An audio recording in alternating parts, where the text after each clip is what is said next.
Let's welcome on stage our next speaker, Vangelis Mihalopoulos from Yodeck. Everyone. Yodeck is a gold sponsor of the event. Thank you very much for your support.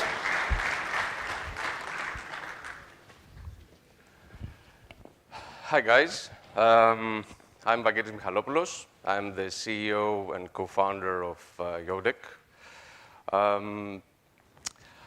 I guess most of you are expecting me to do a presentation about what we do and who we are. I thought that would be a bit boring, especially after Mr. Holden's great talk. So I thought we should do something different. Of course, we have a booth right outside the conference room, so if you want, you can find me there, and I will tell you everything. There was something I wanted to say before I start the presentation. I haven't always been leading a company. I have been for almost 13 years a Python coder like most of you guys, I guess. So I can a bit relate to the audience here.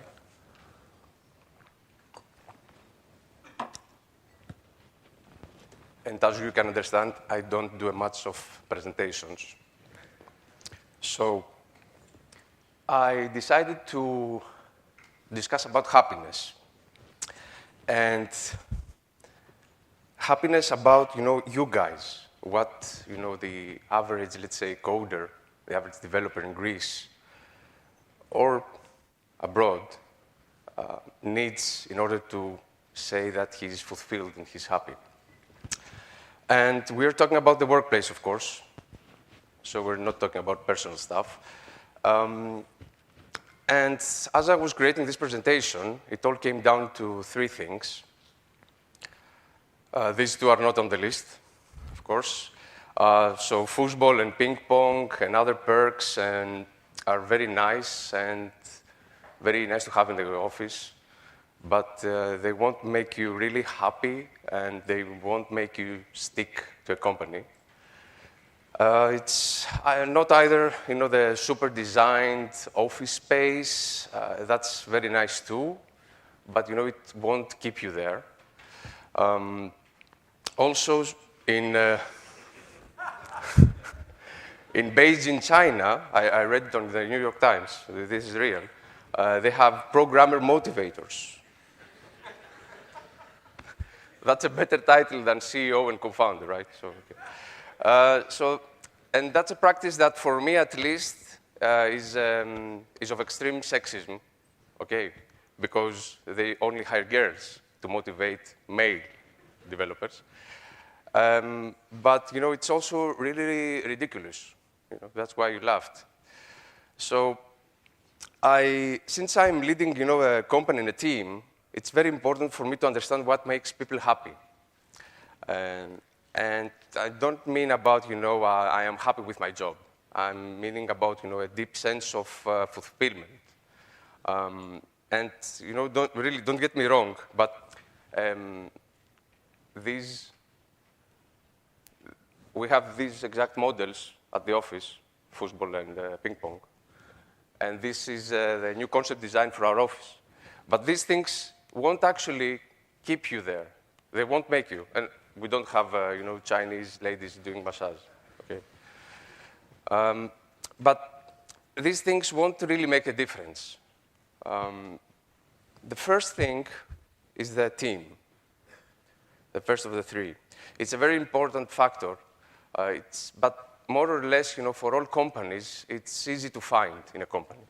So, because people are social by nature, and they want to be part of a great team. They want to participate.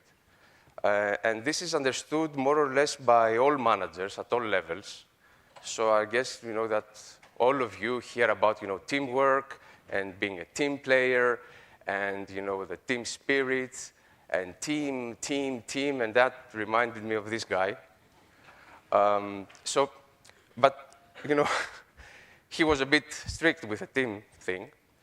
But team is an important factor and it's to find. The second thing is personal development. So I think that a job where you can grow is slightly more difficult to find. You need to evolve both professionally and on a personal level and in different aspects. And to do that, you need to be in an environment that fosters this need. Back at the office, we have an open library policy. You can order any book from Amazon. I know that Nokia, I discussed with some Nokia friends yesterday. I know that Nokia has a similar policy.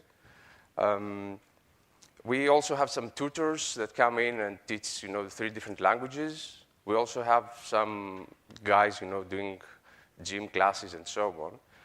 And these are not just perks. We don't see them as perks, and you should not see them as perks either. It's about, trying to help you be a better professional, a better version of yourself, to improve yourself. And you should look for that. Still, several companies provide similar stuff, so it's a bit rare, but you can still find this kind of, let's say, trait in a company. The third is the most difficult to find, and I thought we should first say a story to understand exactly the meaning. So there was this guy, and he saw 2 men breaking rocks, and he asked one of them, what are you doing here? And that man responded, very frustrated, and he said, what can't you see? I'm breaking rocks. And he returned to doing his job, very sad. And then the guy turned to the second man, and he asked him the same question. And the man said, we're building a church, and we're preparing these rocks for the builders to use as blocks in the church, and it's going to be great. And after we build it, the people all around will come to the church every Sunday, enjoy it. And you can see that both men were performing the exact same task, but one was miserable and the other one was excited and happy. So you need to relate to your work. And I think that it touches a bit what Mr. Holden mentioned in his presentation. You need to love what you do. You can be good at it. Sometimes you might not understand if you're good at it or not, but still, you need to relate to what you do. And to do that, you need to not just see your task. You need to see beyond your team's component, beyond the technical side of the product, because you're all tech guys here. You need to understand the whole picture and understand why you do the things that you do. And in the end, as the guy, breaking the rocks, you need to see the impact at the end of the line. And only when you have this whole picture of your work, can you really align with your team, can you really feel this fulfillment, this happiness. In Yodeck, we, besides, discussing with the team for every side of the business, we even give them access to the financial, all the financial data of the company, and we even explain them financial concepts so that they can understand and interpret the data, because whatever developer does has some impact to the company and may even have impact to the revenues. So it's very crucial to understand, what you do, what is the impact at the other end.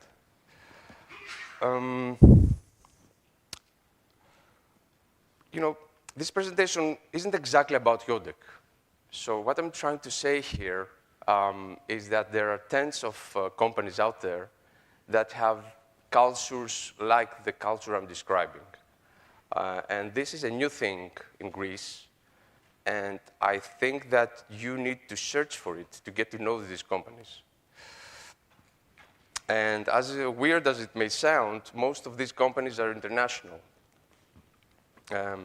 For example, we have more than 50% of our customers in the United States, and less than 1% is in Greece. And we have a very nice collection of logos there. And these big guys came in and bought Yodeck. And who says that if you're based in Greece, you can't sell to Autodesk Canada or Delta Airlines? So to work internationally and for an international company, you don't have necessarily to go abroad. And again, this is not about Yodeck. It is about the young and bright people that feel that they cannot find a decent opportunity in Greece, and they decide to leave and fly the country. And this is changing.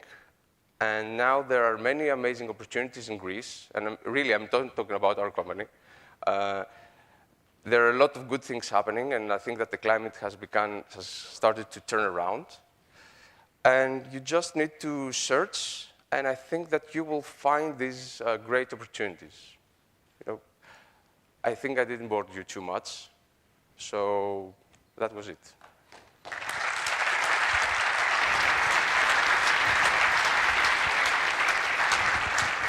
Thank you, Vangelis.